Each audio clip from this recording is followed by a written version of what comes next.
بسم الله الرحمن الرحيم.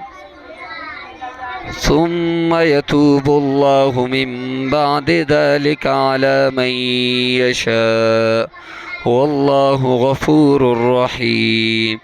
يا أيها الذين آمنوا إنما المشركون نجس فلا يقربوا المسجد الحرام بعد عامهم هذا وإن خفتم عيلة فسوف يغنيكم الله من فضله إن شاء إن الله عليم حكيم.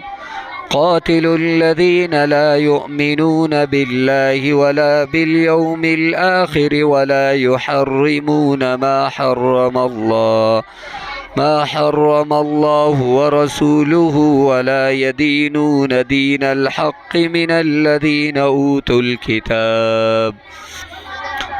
الكتاب حتى يعطوا الجزية عن يد وهم صاغرون. وقالت اليهود عزير ابن الله وقالت النصارى المسيح ابن الله ذلك قولهم بأفواههم يضائهون قول الذين كفروا من قبل قاتلهم الله أنى يؤفكون.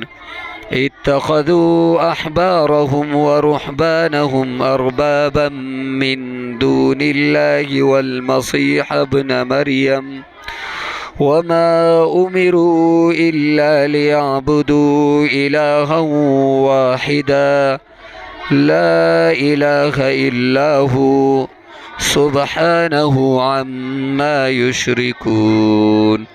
صدق الله العظيم. والسلام عليكم ورحمة الله وبركاته.